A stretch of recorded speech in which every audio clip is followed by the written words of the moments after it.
So Jacob arose and set his children and his wives on camels, and he drove away all his livestock, all the property that he had gained, the livestock in his possession that he had acquired in Padan Aram, to go to his father Isaac in the land of Canaan. Now, Laban had gone to shear his sheep, and Rachel stole her father's household gods. And Jacob deceived Laban the Aramean, in that he did not tell him that he intended to flee. So he fled with all that he had. Starting out, he crossed the Euphrates and set his face toward the hill country of Gilead. The Bible rarely gives a great deal of agency to its female characters. With only a few exceptions, we are given no insights into their thoughts or motivations. Two of those exceptions are Rachel and Leah, two sisters, both of whom were married to Jacob. In a previous episode, we looked at their battle with each other to bear children for their husband, and how a mandrake plant became a weapon in their arsenal. Both Leah and Rachel were quite active and creative when it came to finding ways to produce sons for Jacob. But this was actually one of the few arenas in that society in which women were expected to be aggressive. The Bible is just full of stories of women who did extraordinary things in their quest to have a child. I have told many of their stories in this podcast, including the daughters of Lot, Tamar, Ruth, and Samson's mother. But today, I'd like to look at that passage I just read from Genesis. In that story, Rachel takes bold and independent action. Indeed, she commits a crime that Jacob later declares to be worthy of death. Here, Rachel's boldness has nothing to do with her trying to have a child. So, I'd like to understand why she would do such a thing, and do it at great personal risk. It might give us new insights into this extraordinary biblical character. This is Retelling the Bible.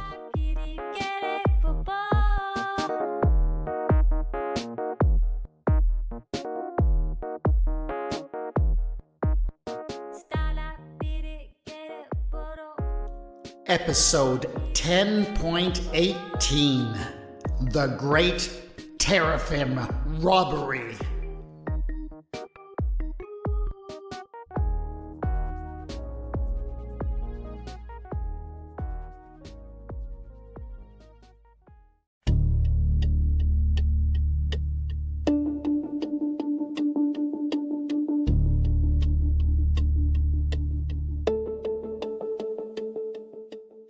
When she was a little girl, Rachel's favorite time of the day had been when the family would gather at the hearth as evening fell. As she sat there, her big sister Leah on one side and her mother on the other, she remembered feeling so warm and protected and loved. The family would talk together for a little while, sharing the events of their days. And then Laban, the patriarch, would step towards the hearth and reach up to the small shelf to pick up the teraphim. These were small statues, crudely formed out of clay.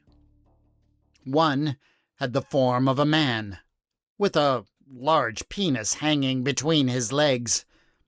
another of a woman with a swollen belly. There were others in shapes of animals, but Rachel had never quite figured out what animals they were supposed to be. One had the shape of a bird.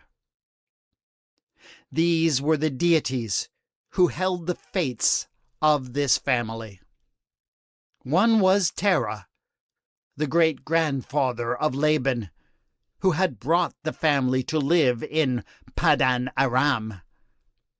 And every night Laban would hold one of the Teraphim and tell a story of their family, their trials, their travels, or how the gods had helped them to navigate some problem. Sometimes, when the family had some difficult question about the future that they were facing, Laban would ask it of the gods and would cast them on the ground before the sacred hearth.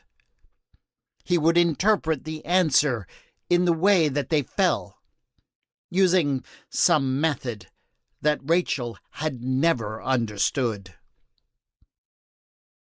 Because of this practice that was at the heart of their family life, the Teraphim were the foundation of Rachel's sense of security as she considered the uncertain future. They told her who she was, because they told her where she came from. But as years went by, many things happened that disturbed that sense of security and identity.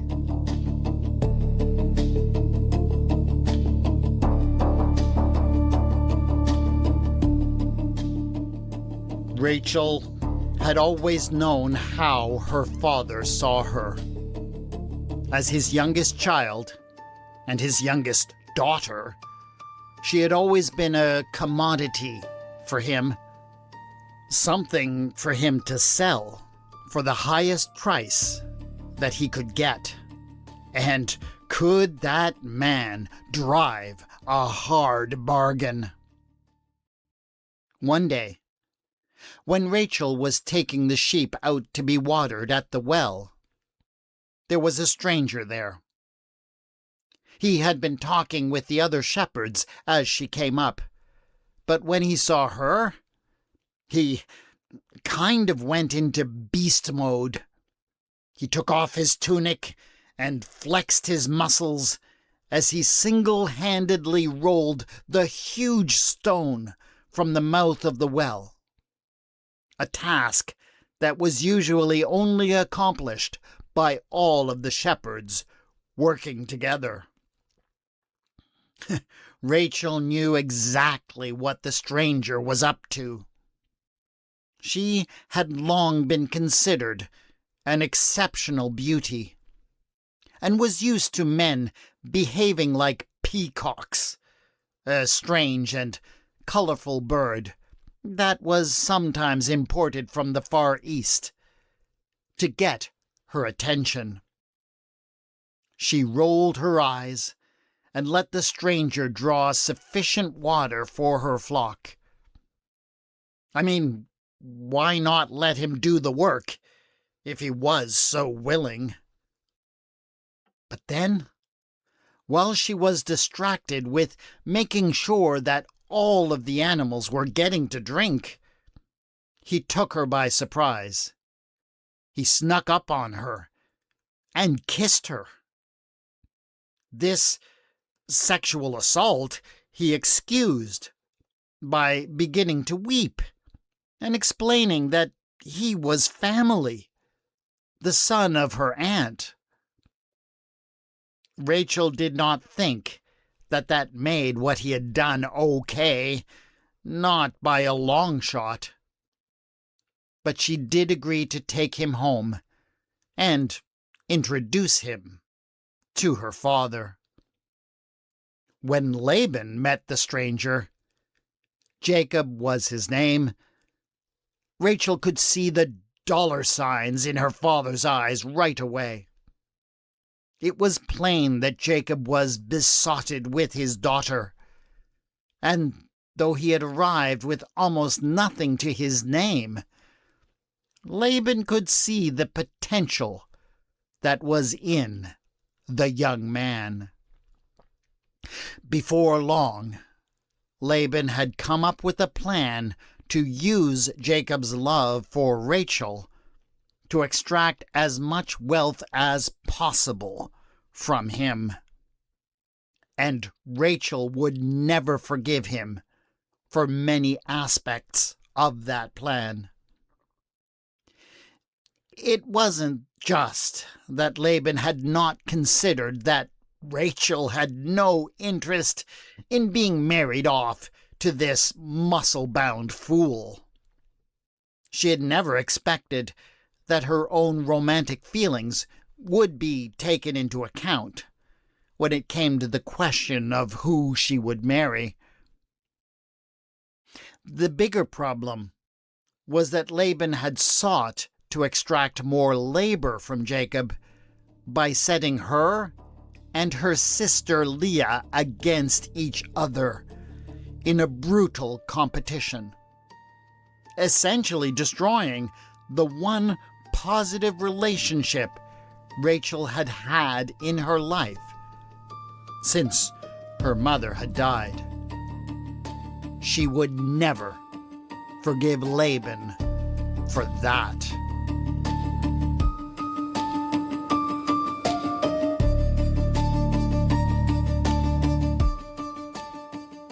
Years later, after suffering many indignities at the hand of her sister, Rachel finally had the one thing she had always longed for.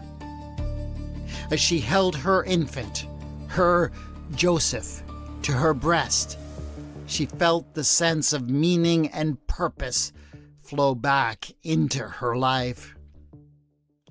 As she looked down at that tiny baby boy, she made him many promises.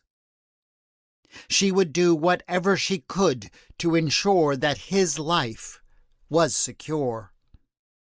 He would always know that he was loved and cared for. Most of all, she would never let him forget where he had come from. But shortly after her child was born, Rachel's life was once again thrown into turmoil. Jacob had struggled with her father for many years. He knew very well that he had been exploited by him, and he had struggled to get himself out from under Laban's control.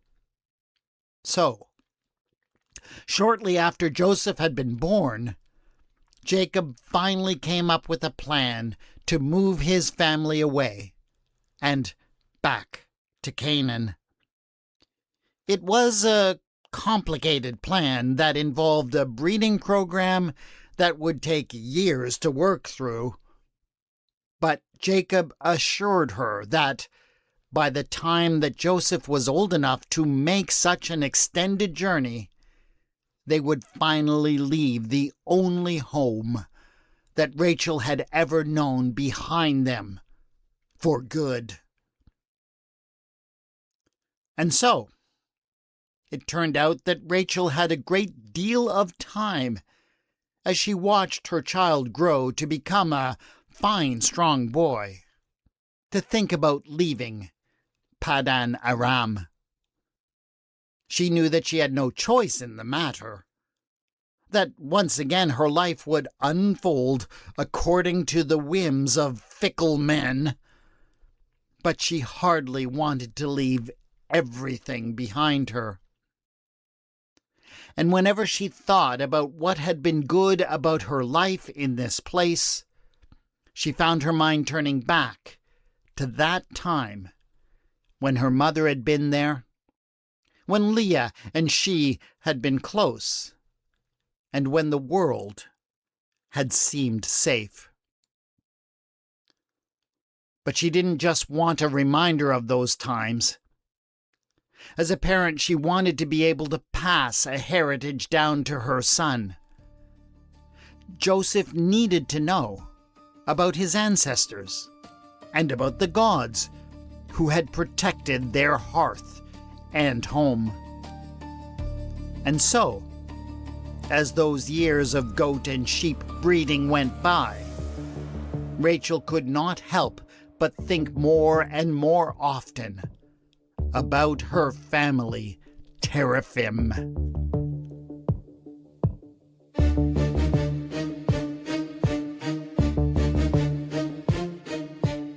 The time had finally come.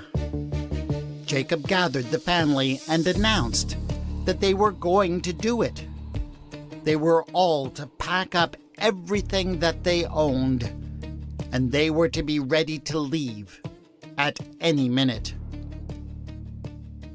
Rachel watched as her son, Joseph, took out a small bag and began to place in it his most prized possessions.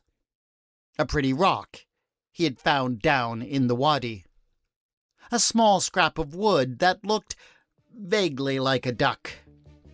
A scrap of multicolored cloth that a kind trader had given to him. It broke her heart to think that these things would be the only objects that would go with him to tell him who he was. And that was when she finally knew what she had to do.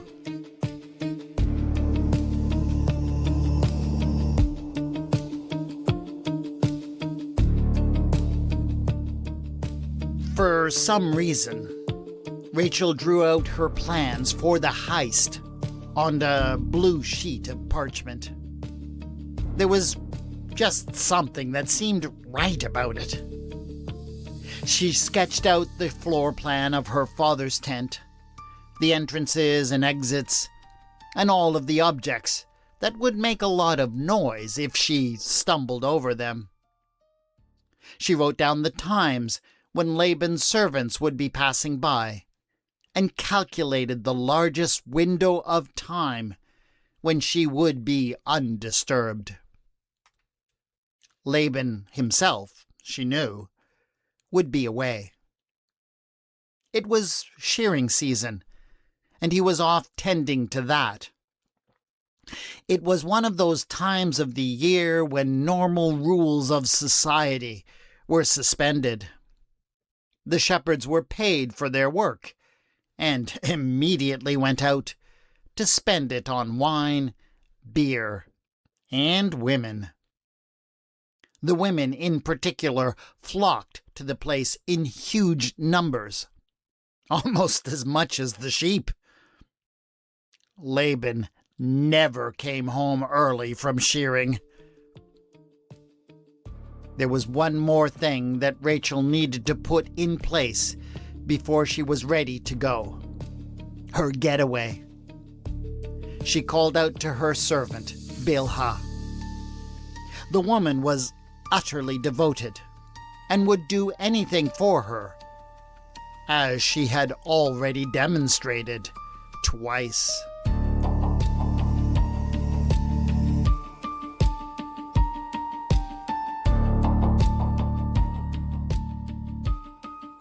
The best laid plans a wise man would someday write often go awry.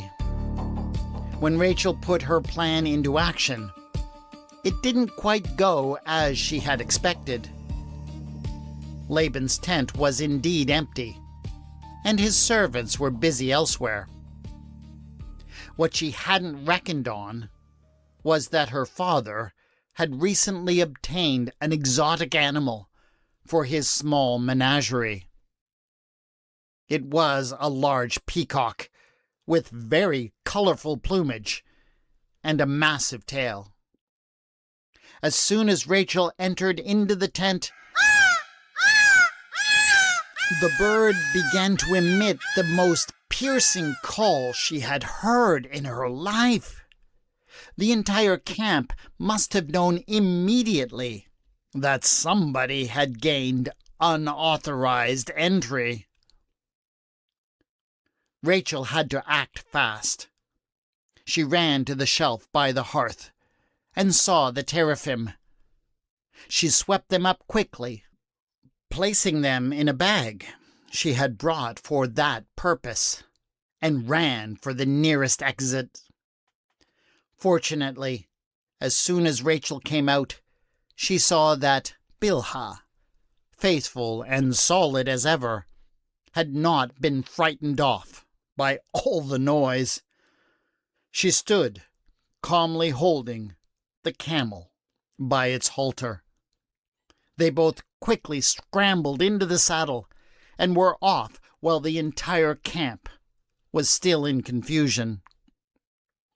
Rachel felt elated. She had done it. She had defied the limitations that the men in her life had placed upon her and actually done something to claim her own identity.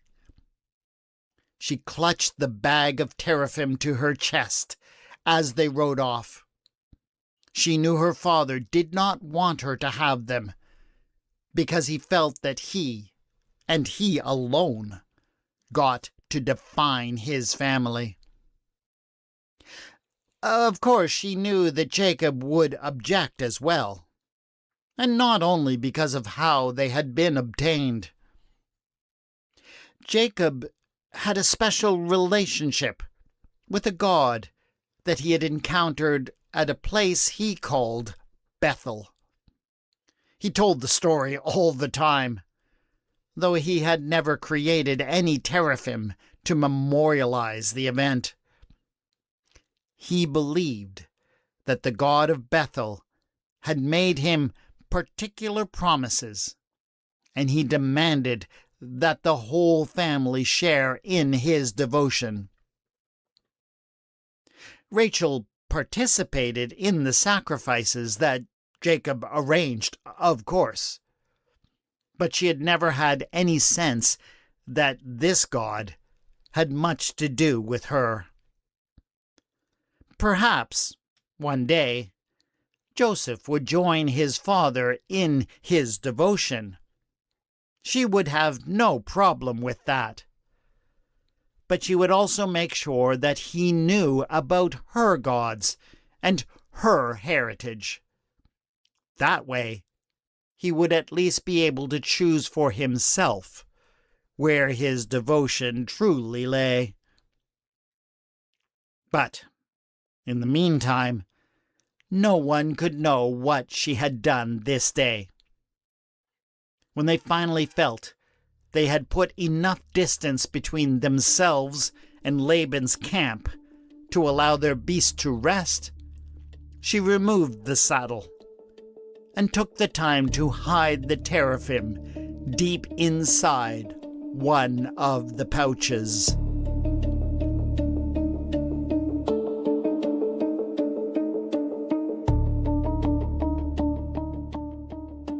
Rachel and Bilhah had returned just in time to join the rest of the family as the final preparations were being made before they all set out.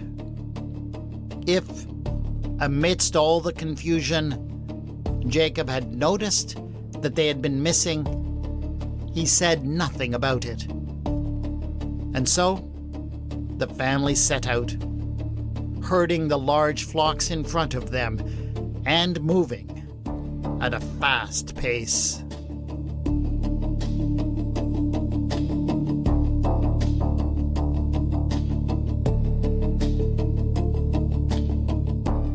Laban's servants knew that someone had been inside Laban's tent, but they did not realize what had been taken until their master had returned from shearing 3 days later.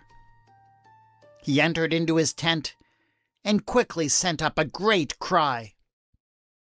He had an immediate suspicion of who was to blame, for the Teraphim would only have any value for someone who was part of his family. Riders were sent out, and soon returned with the news that Jacob's flocks were no longer where they were supposed to be.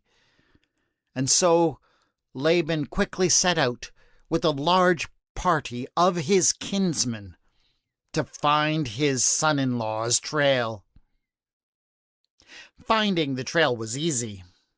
There was no way to mask the passage of so many feet. But it was 7 days before Laban's pursuers finally caught up to Jacob's camp, and they were already nearly to the borders of Canaan. A week of hard riding had done nothing to soften Laban's mood. He had slept poorly whenever they briefly stopped to rest, and was plagued with troubling dreams. A god appeared to him in those dreams, who claimed to be the god of his son-in-law. Perhaps it was a manifestation of Laban's feelings of guilt for having taken advantage of Jacob in so many ways. But this dream god tried to counsel Laban to go easy on his son-in-law. But Laban couldn't help himself. He went off on Jacob immediately, shouting at him for taking away his daughters and his grandchildren, without even giving him a chance to say goodbye. But then he came to what had really gotten him so worked up. "Why did you steal my gods?" he wanted to know. This was, of course, a complete surprise to Jacob, who had no idea that his wife had pulled off some kind of caper. He protested his ignorance of any such shenanigans, and vowed that if the Teraphim were found in the possession of anyone in his entire camp, that person would die.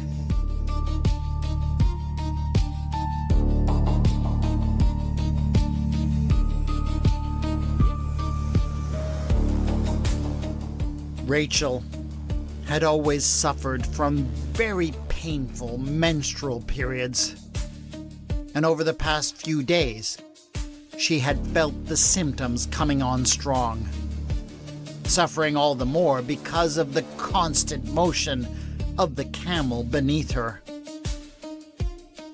When Laban finally caught up with the caravan, she had not been present for the argument between father and son-in-law. She had been in her tent, moaning when the cramps hit her. But she could hear everything. And when Laban began to search through all the tents, she knew that she didn't have long. She looked over at her saddle, which had been placed at the far corner of the tent from where she lay. The Teraphim, she knew, were still there, still where she had stowed them. Laban moved from the tent of Jacob to the tent of Leah, and then to the one that was shared by the concubines. While her father searched, Rachel made her way over to the saddle and arranged herself upon it as comfortably as she could. She knew her father well. He had never understood the ways of women, and always feared what he didn't understand. As soon as she told him that her time was upon her, he would come nowhere near her.